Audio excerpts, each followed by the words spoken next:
now is good friend of the show, Lorne Gunter, columnist for Post Media. And he's got a really great article detailing just the absolute desperation of the Trudeau Liberals. His biggest apologists up until about 30 seconds ago are turning on him real quick. Last time I had Lorne on the show, we discussed how I didn't think at the time, and I don't think Lorne thought at the time either, that the Liberals were going to call an election because they could lose now or lose later. Lorne, has your prediction changed?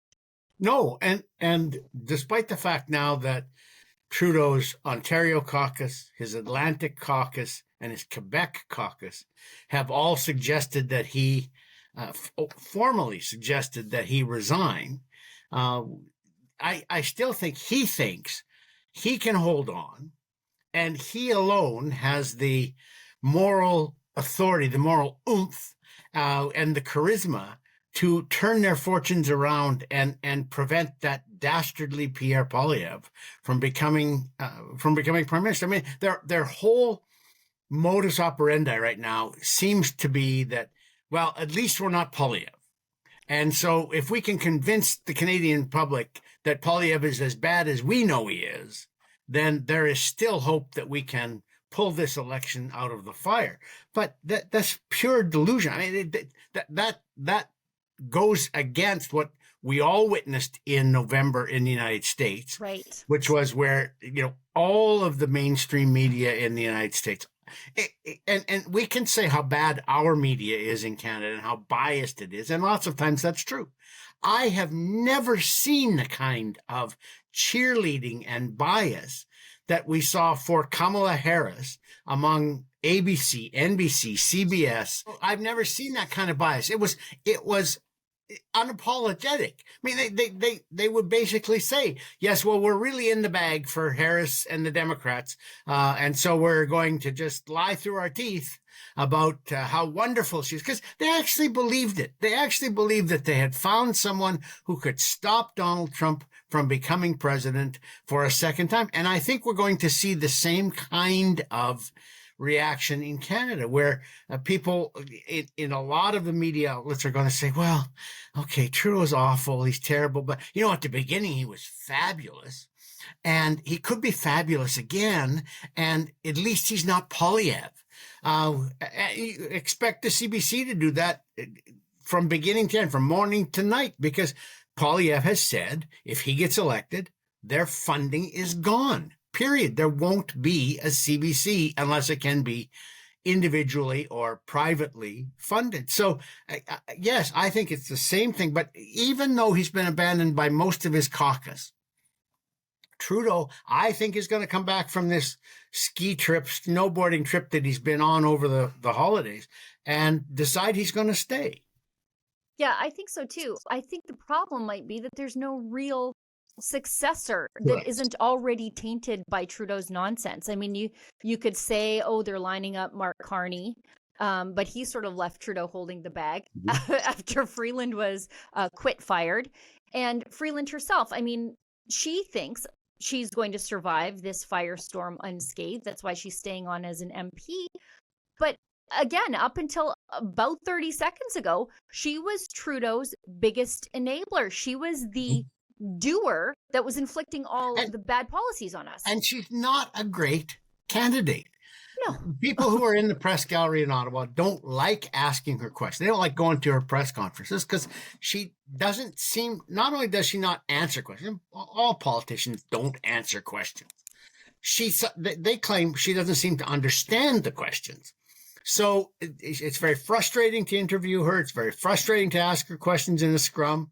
And it's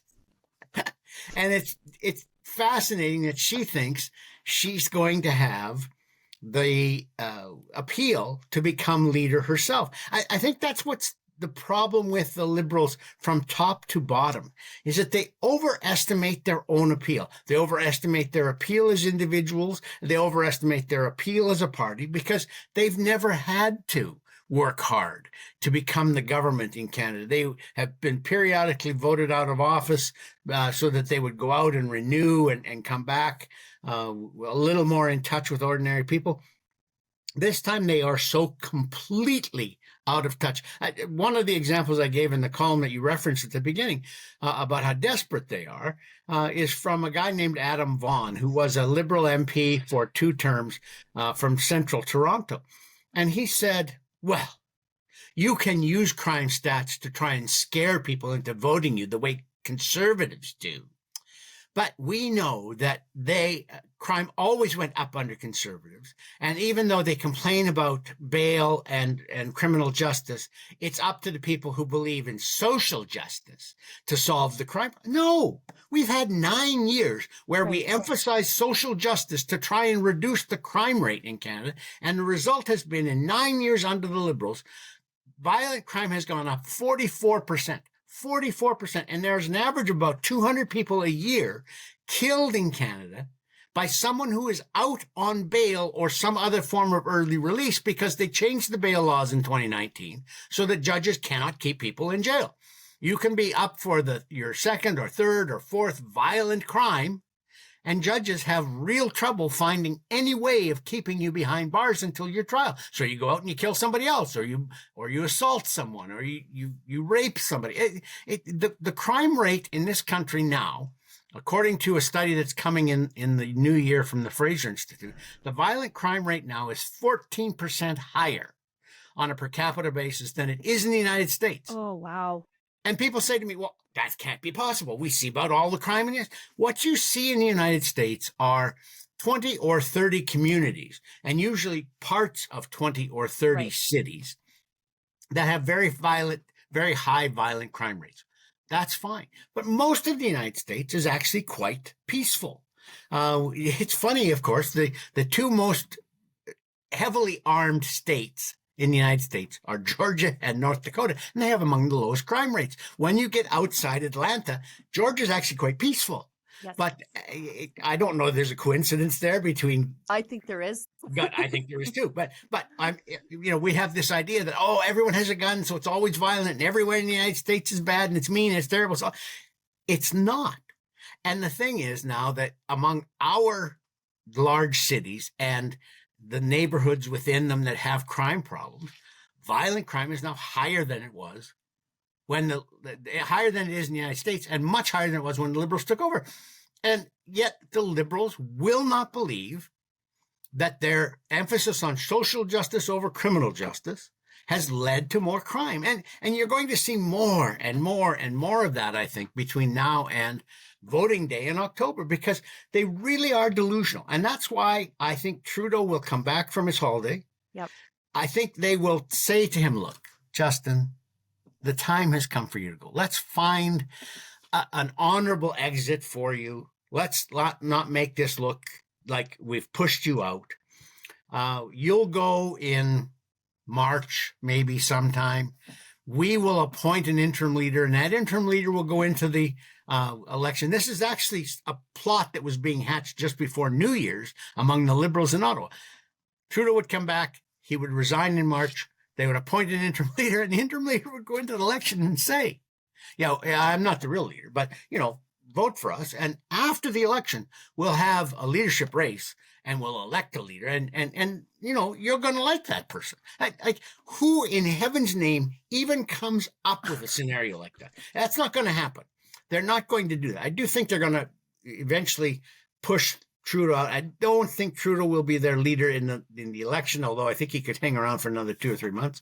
I hope he does. I hope he Longer does. the better. I hope he takes them into the election. They'll be down to where Kim Campbell and the Conservatives were after Mulroney resigned, and she led them into election and got 2 seats.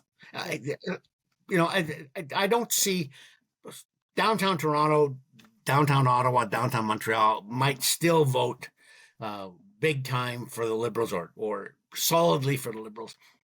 It's not like the by-elections. It's not like Toronto-St. Paul back in the summertime, which the Liberals lost, and even though it was a very safe city, because you cannot concentrate. The opposition cannot concentrate all of its resources on every riding. They can concentrate them in one riding, so for a by-election, they can embarrass you. But I do think, the Liberals might slip out with 15, 17, 21 seats if Trudeau were leading them. But if it's the pig and the poke party, vote for us, even though you don't know who our leader is, they could be down in single digits. Like, it's just insane. And that's how desperate they are. It's a measure of the fact that they would think through a scenario like that as though it were plausible. Right. Is a sign of just how desperate they really are.